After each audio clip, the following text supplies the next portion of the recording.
Bienvenidos a Brujas y algo más, este espacio pensado para hablar de nosotras.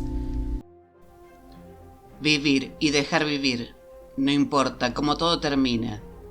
Estos perdidos bajo el cielo yacen como amigos y perdonan los odios, no importa cuánto odien, por la vida separados y por la muerte unidos. Y ella nació en 1878, hija de una familia acomodada que se dedicaba a la venta de champán. A los 18 años comenzaba sus estudios de medicina en París, dejándolos tras casarse con un rico propietario de viñedos, pasando los próximos años acompañando a su marido en sus viajes de negocios por Europa. Pero nada de eso le gustaba a ella. Y hoy aquí en nuestro canal, en nuestro espacio, Nicole Girard-Manchen, la mujer que por error se convertía en la primera médica del ejército francés durante la Primera Guerra Mundial. Y luego de divorciarse, Nicole retomaba sus estudios de medicina, pudiendo hacerlo gracias a la pensión alimentaria que recibía. Y ella eligió dedicarse a la medicina hospitalaria emprendiendo varios proyectos sociales, con fondos obtenidos gracias a sus relaciones. Pero sería en el año 1914 cuando, debido a un error, ella sería convocada a participar en la Primera Guerra Mundial. Y es posible que alguien haya pensado que el doctor Girard-Manchen se refería a un hombre, ya que eran muy pocas las mujeres médicas en ese entonces. Pero lejos ella de informar a las autoridades del error, se presentaba en su lugar de destino. Y claro, a pesar de la sorpresa y las dudas iniciales, la falta de personal médico era alarmante, por lo que Nicole sería aceptada como médica auxiliar, eso sí, se le pagaría como una enfermera. Pero el ejército francés no disponía de uniformes para médicas, por lo que inspirándose en el uniforme de las doctoras británicas, le confeccionarían uno. Hacia el año 1916, ella era trasladada a una zona relativamente tranquila en Verdún, donde debía cuidar a los pacientes de fiebre tifoidea. Tras su llegada, un colega le regalaría una perra, a la que llamarían Dum, quien se convertiría en su fiel compañera y protectora. Y esa zona, relativamente tranquila y poco peligrosa, dejaría de serlo al comenzar la famosa batalla de Verdún, que duraría desde febrero hasta diciembre. Pero tras realizar las evacuaciones ordenadas, quedaron allí 175 enfermos graves, que no podían ser trasladados. Y fue un 21 de febrero de 1916, cuando a las 7 de la mañana, la ofensiva alemana comenzó bombardeando la ciudad y los alrededores. En una pequeña ambulancia, conducida por un único conductor, Fouquet, fueron transportando a los enfermos hasta lugares más seguros.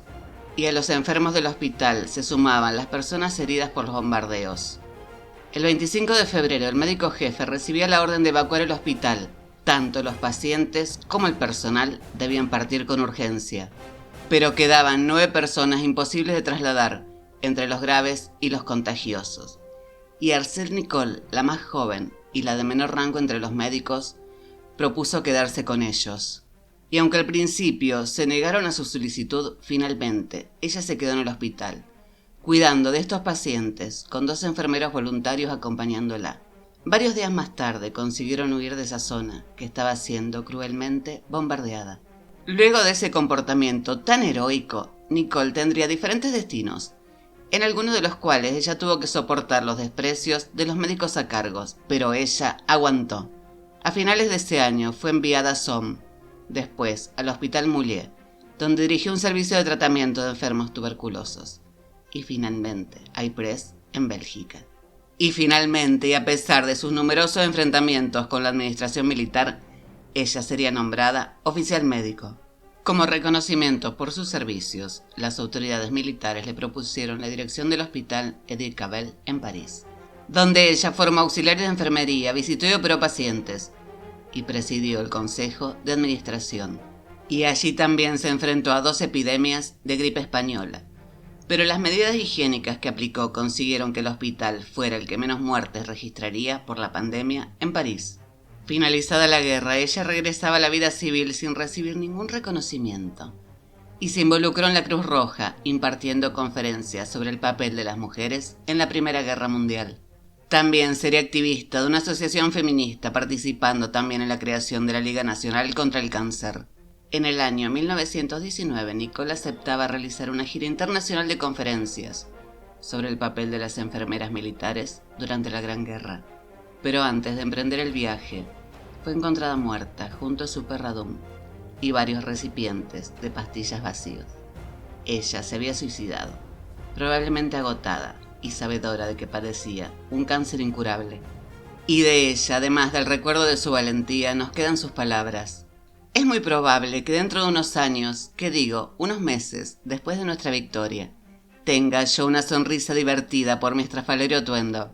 Debo a mi gorra haber conservado un peinado correcto, incluso durmiendo en una camilla, haber durado horas en un asiento estrecho sin molestar al conductor. Debo a mis múltiples bolsillos haber tenido siempre a mano artículos de primera necesidad: un cuchillo, un vaso, un peine, cuerda, un encendedor, una lámpara eléctrica, azúcar y chocolate. A mi perra, nacida y criada allí, le debo muchos minutos de olvido. Su apego desinteresado ha sido agradable para mí. Y finalmente debo mi caduceo y a mis brisques el prestigio que a veces necesitaba ante los ignorantes y los estúpidos. Y espero que este episodio les haya gustado tanto como a mí. No te olvides que podés dejarme un comentario si querés sugerirme alguna protagonista. Muchas gracias a todos por escucharme y nos vemos el domingo en Brujas y algo más.